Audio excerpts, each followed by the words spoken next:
숨겨진 부와 세계선교 어떻게 할 것인가? 7번째, 전하고 가르치라. 한국교회는 좋으나 싫으나 세계선교의 숙명 속에 살아야 하고 쓰임받을 수밖에 없는 민족이요 교회입니다. 한국교회는 극한 가난과 일제에 포악한 강점기였던 1907년부터 1937년까지 153명의 선교사를 파송한 저력이 있습니다. 한국교회 축복은 결코 우연이 아닙니다. 1885년 4월 선교의 문이 열린 이후 선교사들은 철저히 네비기우스 선교 방식인 자립, 자치, 자전, 자축 선교를 펼쳤습니다. 1909년 기독교 선교 25주년 보고에 보면 전국에 세운 800교회 중 780교회가 자축한 예배당이고 20곳만 선교사들이 건축해 준 것입니다.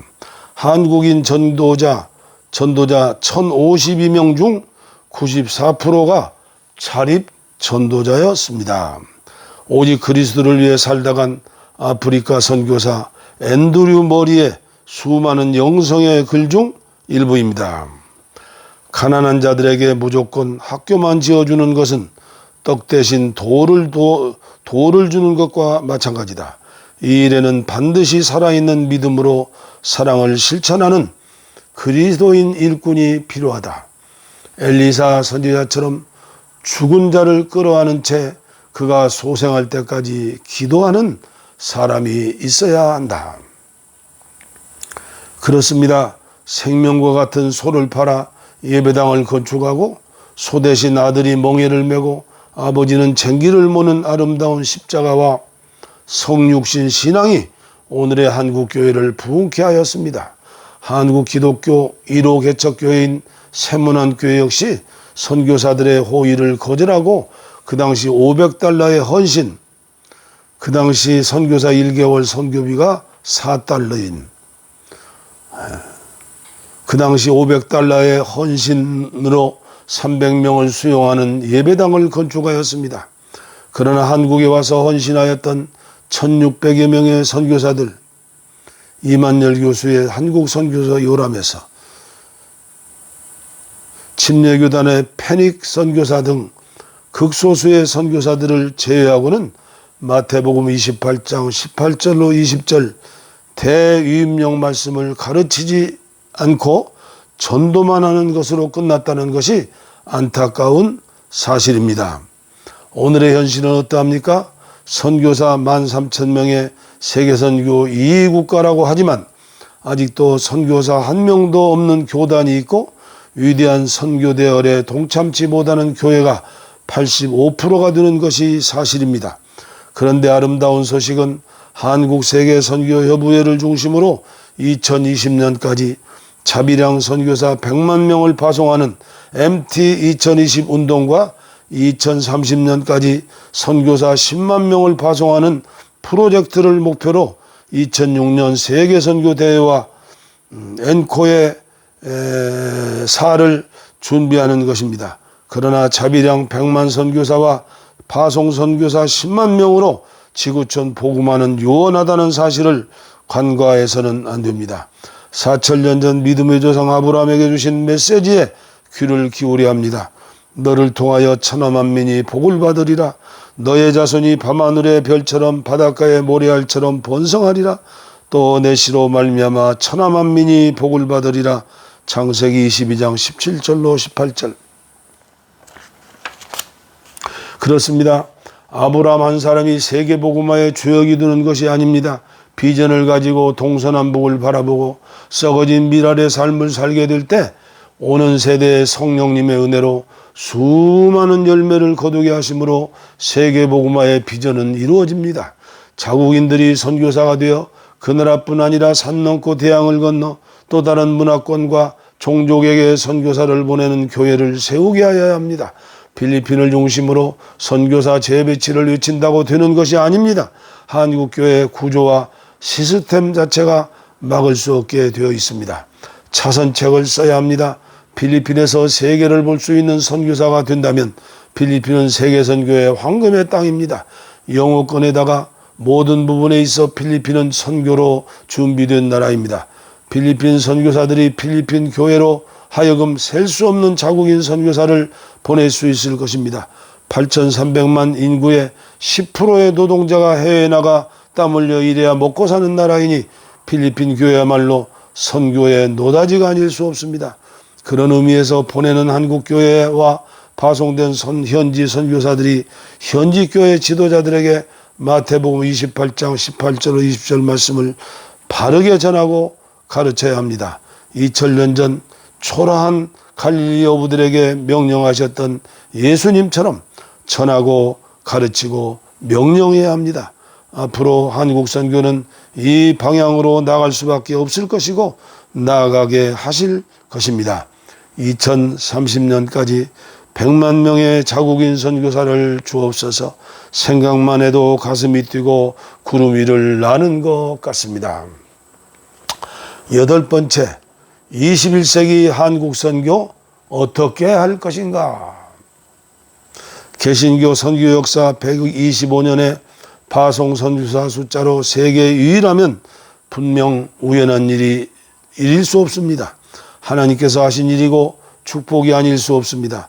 선교하는 교회는 보내는 선교사입니다. 최전방에서 헌신하는 선교사들은 보내는 선교사들보다 헌신도에서 앞장서는 고귀한 분들이고 박수받아야 마땅한 선교의 영웅들이십니다. 그런 의미에서 한국교회의 미래는 선교하는 교회와 보내심을 받은 선교의 영웅들에게 있습니다. 그러나 우리 모두의 모습을 종합진찰하듯 진단한다면 수술도 대수술을 하여야 함을 부인할 수 없습니다. 그러나 아직은 얼마든지 회생할 수 있는 희망이 있기에 우리 함께 나팔소리와 사이렌을 울리며 새롭게 출발해야 하는 것입니다. 한국교회 현실이 딱하기만 합니다.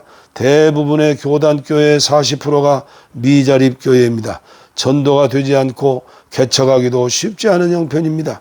목회의 실패가 하나님이 뜻일 수 없습니다. 그리고 구름대처럼 몰려나오는 선지학교의 공급을 채울 수 없기에 선교사로 나가고자 한다면 21세기 선교 한국의 미래는 없습니다.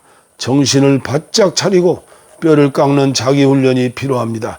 길게 고생할 것인가, 짧게 고생할 것인가, 아니면 함께 공멸할 것인가, 선택은 우리 모두에게 있습니다. 그러나 우리 모두에게 희망이 있습니다. 선교의 A, B, C인 첫걸음만 회복하면 됩니다.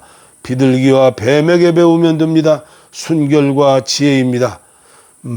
비둘기 눈에는 눈물이 고여 있습니다. 까마귀 눈에는 눈물이 없습니다.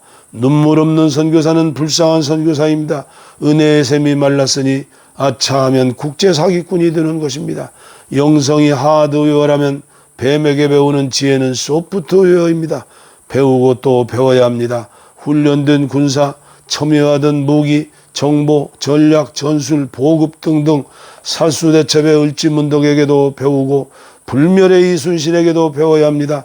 삼국지의 조조와 제갈공명에게도 배우고 인류 역사상 최고의 정복자인 알렉산더 대왕에게도 배우고 칭기스칸에게도 배워야 합니다. 물론 성경에서 선교의 사랑관이신 예수님에게 배우고 처음 선교사인 바나바와 바울에게 배우는 것은 기본입니다. 경영선교 전략을 연구하는 본인은 요사이 징기스칸에 심취해 있습니다. 2030년까지 100만 명의 자국인 선교사를 위한 나팔을 불고 있는 입장에서 징기스칸의 선교의 스승이 아닐 수 없습니다. 징기스칸의 몽골 전사들은 불과 30년이라는 짧은 시간에 만나는 모든 군대를 물리치고 모든 요새를 점령하고 모든 도시의 성벽을 허물었습니다. 기독교도 이슬람교도 불교도 힌두교도 문명은 이 젊은 기병들의 먼지 낀 군화 앞에 모두 무릎을 꿇었습니다. 그들의 목표는 세계 점령을 위한 전쟁이 아니고 세계 정복을 위함이었습니다. 몽골 초원의 최대 인구 100만 명의 10만 전사가 세계를 정복한 비결 중 하나는 정복한 나라의 자국인을 통치 수단으로 이용했다는 것입니다. 당시의 전통적인 군대들은 이 마을을 약탈할 자원으로 여기고 농민들을 강간하거나 죽이거나 편안한 대로 처리해버릴 귀찮은 존재들로 여겼습니다. 그러나 늘 침공할 지역의 주민보다 숫자가 적었던 몽골군은 이 많은 사람들을 전략적 용도로 이용하였습니다. 당시의 몽골군은 전형적인 방식과는 달리 피난민 무리나 포로들을 뒤로 달고 다닌 것이 아니라 앞세우고 다녔습니다. 징기스칸은 그들의 지식을 제국에 이용하기 위하여 온갖 종류의 학자들을 끌어오거나 잡아오는 데 관심을 가지고 그들이 무슨 기술을 가지고 있는지 어떻게 이용할 수 있는지 파악하려고 노력했습니다. 몽골 장교들은 병사들을 처형한 다음에 사무관들을 보내어 민간인들을 직업에 따라 나누어 줬습니다.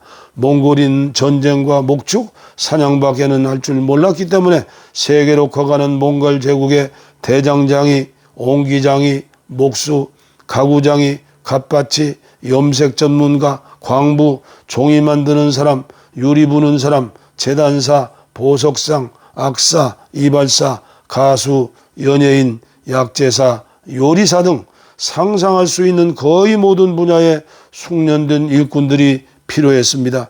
직업이 없는 사람들은 짐을 나르거나 요새 공사에 땅을 파거나 인간 방패 역할을 하거나 해자, 성 밖으로 들러파서 못을 만드는 곳을 메우는 등 몽골군의 승리를 위하여 자신의 목숨을 내주어야 했습니다.